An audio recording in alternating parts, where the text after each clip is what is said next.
press with partners in the region, including with Israel.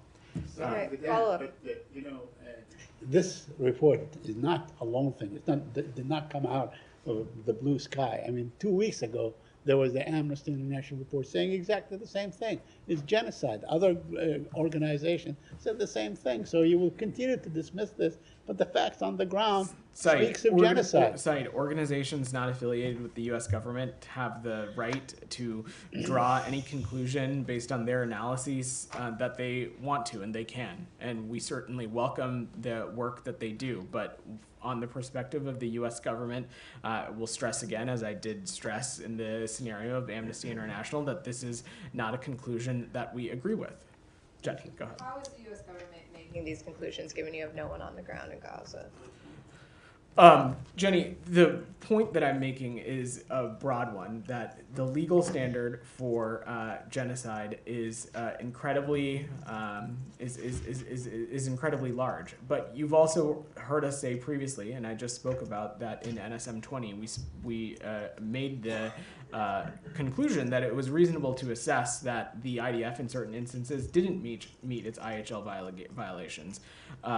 But in the context of genocide, we just disagree with this conclusion. Our belief is that this is a legal standard that is incredibly high, and we get into conversations about things like intentionality or not, and our assessment is that that's just not been the case in this scenario. Other than the NSM 20 conclusion, have there been any other scenarios or incidents that you've been investigating that you've come to a final conclusion on that this was a human rights violation, for example? We've spent a lot of time up here, Jenny, talking about the deliberative processes. Sure, but has that deliberative process ended in any of the incidents you've been investigating? These are processes that are ongoing, and I don't have any other conclusions to share today. And then my last question related to this, there is another Foreign Service officer who resigned. He said over inaction over Gaza, the fact that he said that his findings and reports to the department were largely ignored. Do you have any response? So I'm not familiar with the specific circumstance. I will just say that, you know, someone's decision to work here or not or stay employed, that's ultimately a very personal decision. I will say that from the president on down and the secretary, we welcome and encourage differing points of view, dissenting points of view. We think that the end product is, again, better public policy. This is nothing that you haven't heard me say before. And I will say that when it comes to our policy as it relates to the Middle East, particularly our policy as it relates to the conflict in Gaza, this is something that we continue to be incredibly deliberative about, and we welcome varying points of view on what our aim is. But at the end of the day, I will just say again is that we are working tirelessly to do everything we can to get this ceasefire proposal across the finish line and stop the war and bring all the remaining hostages home. Sorry, can I just... Yeah, go ahead. What the question was about, and maybe this should be directed to Jen, this is about the guy who resigned in July? And just came forward. 5 months, Yeah. more than almost 6 months ago. Was there a question? No, well, no, I just wanted to make sure I understood who it was. Got it. Janie, go ahead. Two questions on South Korea, and Russia and North Korea. Deputy Secretary Campbell said he would hold high-level face-to-face diplomacy with South Korea's acting president, Han Duck-soo, within weeks. In South Korea, the top diplomacy and the security officers are currently suspended their work and arrested. The South Korean opposition party's impeachment bill includes a diplomatic assessment. My question is it possible for South Korea and the United States have normal diplomacy in this situation? And do you think a diplomatic evaluation can be grounds for impeachment? So let me just make two broad points first, Jenny, that I want to be very clear about. First is that we strongly support the Ironclad Alliance that joins our two countries together, and that's done so much over the last few years, especially under the Biden administration. In recent years, the alliance has made enormous strides, and the United States looks forward to partnering with the ROK, achieving further progress. But if you recall, on the Secretary's trip, he said the most important thing as it relates to the current issues ongoing in South Korea is that the Republic of Korea has demonstrated its democratic resilience, and that's something we strongly support, and we strongly support the Korean people throughout this process. We've seen what's happening. We've seen it follow peacefully a process that is clearly laid out in the ROK Constitution, and we're continue to be ready to work with acting President Han and the ROK government. And we'll look forward to sharing engagements in the future should any get scheduled. Second question. President Putin has been called to the International Criminal Court as a war criminal who started the war in Ukraine. Should North Korea's Kim Jong-un, who is helping Putin in the war, also be referred to the International Criminal Court? I don't have a legal determination or an assessment to offer on that, Jenny. What I can say is that the DPRK continues to be a regime that represses human rights, and not only that, is a volatile regime that has contributed to much of the destability that we're seeing, not just in the region, but also encroaching in other areas like Europe as well. Thank you. Yeah, of course. Just briefly, South Korea said yesterday that it estimates that at least 100 North Koreans have died so far fighting on behalf of the Russians. Does the U.S. have any assessment it can share? So, thanks, Sean. Our assessment is that there have been several hundred casualties of DPRK soldiers in Ukraine. That's what we're seeing, but I'm not in a place to parse it more specifically for you than that. Casualties, of course, as a journalist, I know it could mean like wounded or killed, but you mean specifically North Korean casualties? Yes, okay. That is correct. And just briefly, Ambassador Thomas Greenfield yesterday was suggesting that Russia might formally conclude that accept North Korea as a nuclear weapons state. Is that something that you're tracking? Is that something that you think that if it could be imminent? Is that something that you're? Well, I don't have a timeline to prognosticate on, Sean, but should that come to fruition, should the Russian Federation make that declaration, it of course would be what we would view as another step in a long line of examples of the closening of relationships between these two countries, and it would be of great concern to us. Alex, go ahead. Thank you, Vedant. Yeah. 700 casualties all from Kursk operation? I don't have it. I'm not in a place to parse it more specifically than that. Thank you. I want to echo everything my colleagues said. Can't thank you enough for being always accessible, available, professional. I have so many adjectives to utter, but I'll wait for Thanks, Alex. depending on how you answer my questions on Georgia. Let's unpack a little bit the sanctions that you guys have announced. Sure. So you have sanctioned 2 more violators with Magnitsky sanctions, and on top of that, the state, according to a press release, is taking further steps to impose visa restrictions on additional Georgian individuals and family members. Can you put some figure value how many violators in total today got impacted? Sure. Alex, to give some additional color for the room on this, today the Department of Treasury's OFAC imposed sanctions on Georgia's Minister of Internal Affairs and Georgia's deputy head of the ministry's special task department. These are leaders who have been involved in the brutal crackdowns on members of the media and peaceful protesters, including during demonstrations throughout 2024. The Department of State also announced that it took steps to impose additional visa restrictions on individuals responsible for or complicit in undermining democracy in Georgia and their immediate family members. Alex, these actions follow the visa actions that we announced last week, and ultimately, this is something the United States strongly condemns Georgian Dream's ongoing brutal violence against Georgian citizens, Georgian protesters, and members of the media, human rights activists, and opposition figures.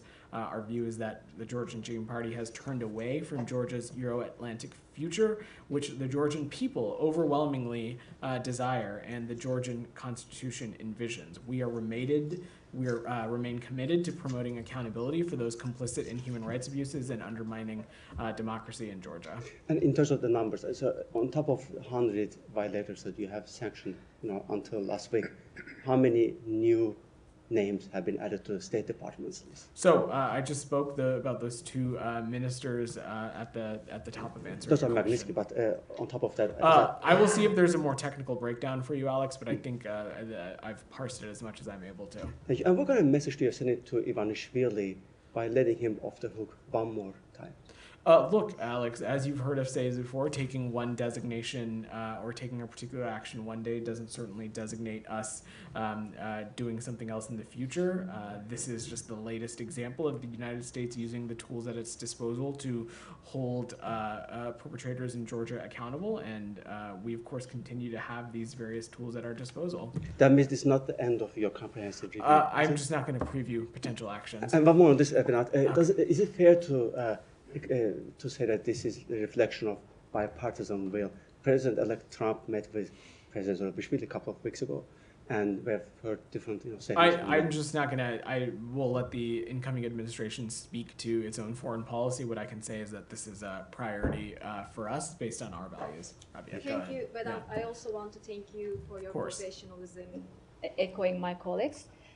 I have a question on Syria, if I Sure. may. Evidence of war crimes in Syria, including, mass graves and evidence of torture at prisons, continues to emerge. I was wondering what is the U.S. position on investigating these crimes committed by the Assad regime, and are there any, actions the U.S. is planning to take regarding accountability and prosecution? So the Assad regime, let's be very clear, the Assad regime brutalized, detained, disappeared, tortured, and killed hundreds of thousands of people in Syria.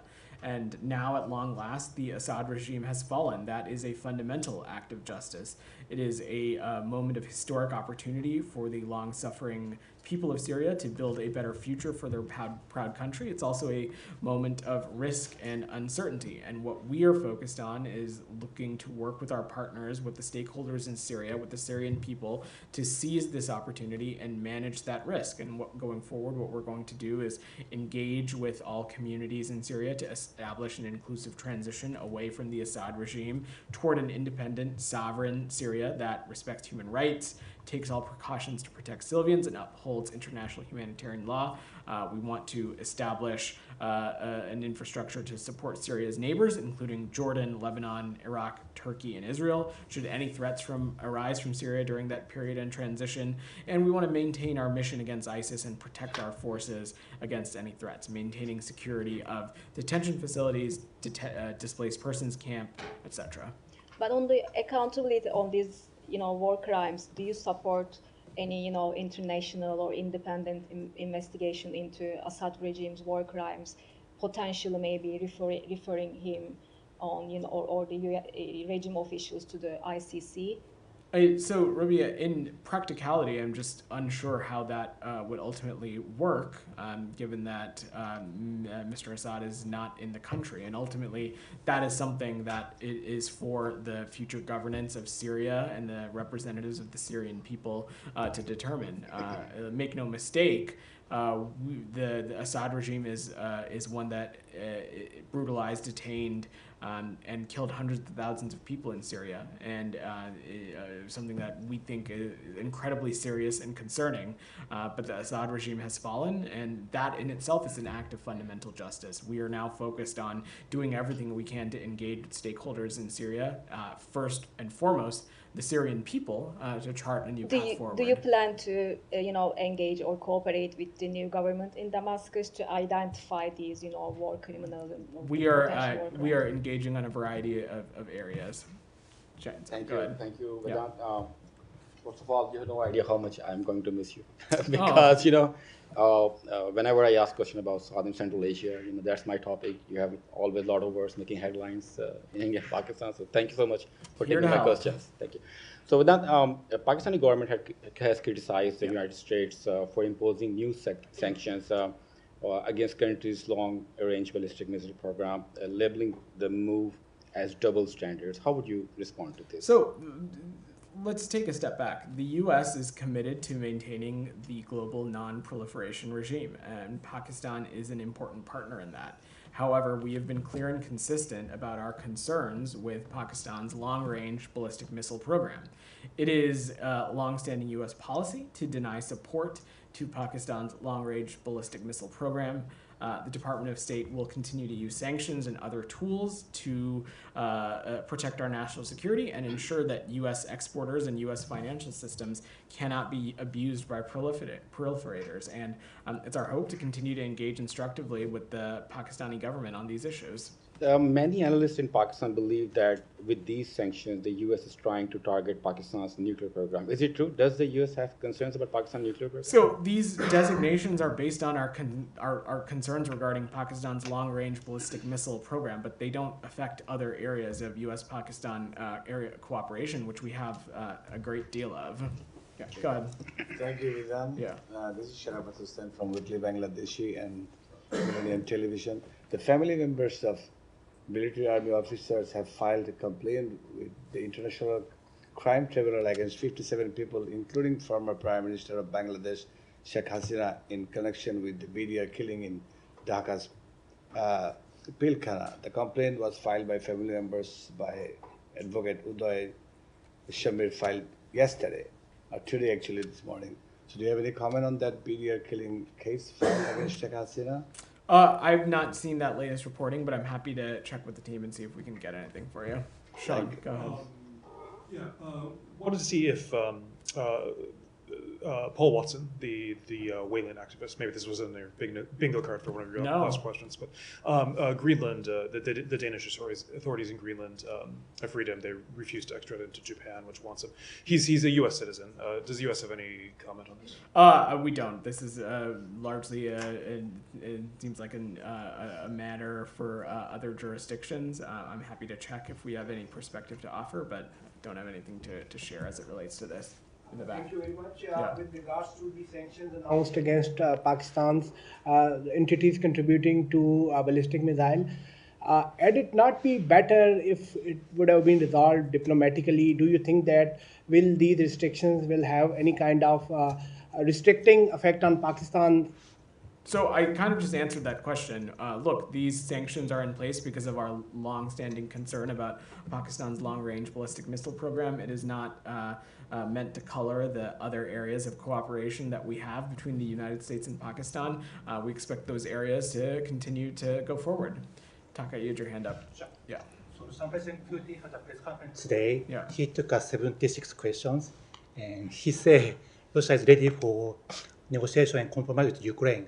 So how do you take that his comment?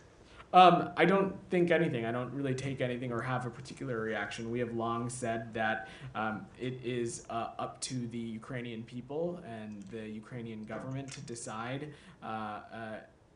what path it wants to take as it relates to the ongoing conflict in Ukraine. This administration has been proud to be to unearth the kinds of assistance that we've had economically, militarily, and others to continue to support our Ukrainian partners, and our focus is doing everything we can to continue to put them in the strongest position possible. Goyle, go ahead. It's two quick questions. One, if you want to talk about U.S.-India space delegation, what are we doing about this space agreements and missions? Can you be a little bit more specific about what you're referring to? There were Indian ambassador and deputy secretary. They went to Houston as far as this as a delegation for space mission or space agreements between the two countries. Yeah, so we put a readout out about Deputy Secretary Campbell's travel to Houston. He was accompanied by Principal Deputy National Security Advisor John Feiner and Ambassador Quatra. They had some important engagements with space officials related to India, and I would just point you back to that readout. And second one, sir, as we come to the end of the year, millions and millions of people around the globe still suffering for basics because of these two continuing ongoing wars in the Middle East and also Ukraine and Russia. So they are hoping still when these wars will end and they will have better lives ahead for them? So that is something that we are focused increasingly on, is doing everything we can in the context of Ukraine to make sure our Ukrainian partners are in the best position possible, that they are continue to be in a place of strength. We have stressed that no decision about Ukraine can be made without Ukraine as part of that conversation, with that part of the table, and that will continue to guide our strategy going forward. Thank you, Go sir. ahead. Yeah, you. Thank you very much. So Pakistan's Ministry of Foreign Affairs called double standard what you did with the missile sanctions. So I have a broad question. So you sanctioned whole Georgian Interior Ministry because of undermining democracy. Meanwhile, you sanctioned Pakistan ballistic missile program, but Pakistan called is necessary for strategic defense. So at the very moment, you have a big embassy in Pakistan and they have observations and they overlook November 26th incidents in Pakistan. There are actors who are undermining democracy over there. They are attacking crackdowns on protesters. So categorically, you are doing things that are linked with Pakistan strategic defense. But regarding democracy, you have some different standards. So isn't that double standards, we can say? No, not at all. And I think it's highly inappropriate to try to compare situations in countries as if they are apples and apples. That is simply not the case. Each country is different. Each circumstance is different. These sanctions that we made in Pakistan are rooted in, as I have said now 3 times, our longstanding concerns about their long-range ballistic missile program. It is not a bearing on other areas of cooperation between us and Pakistan, and our sanctions in Georgia have been in large part because of the crackdown that we have seen and the turn that we have seen the Georgian Dream Party take, which in our view is not just a turn away from Georgia's constitution, it's a turn away from the will of the Georgian people. And ultimately, though, we of course are going to stress the importance of democracy and governance everywhere in the world.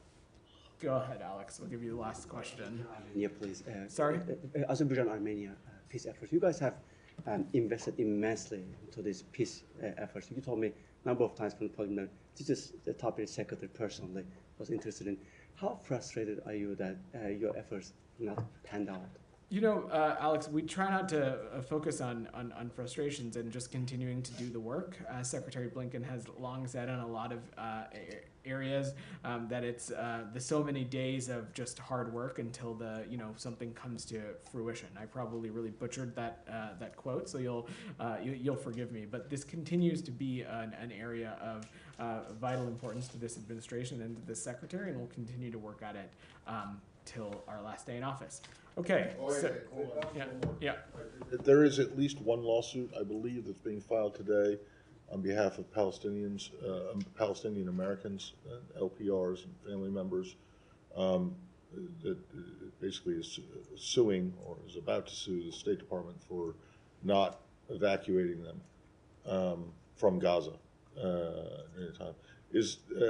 I realize that you won't talk about a pending lawsuit, sure. But is it the State Department's belief that it has a legal obligation to evacuate or rescue American citizens from places where there is a conflict going on? So you're absolutely right, Matt. I'm not going to get into commenting on this given that it is pending litigation. I'm also not going to opine on our legal obligations or not because I am not a lawyer. But what I can say is that... Well, you don't need to be a lawyer. Does the State Department think that it has a legal obligation? I'm just not in a place to offer a legal assessment. To rescue or to evacuate American citizens.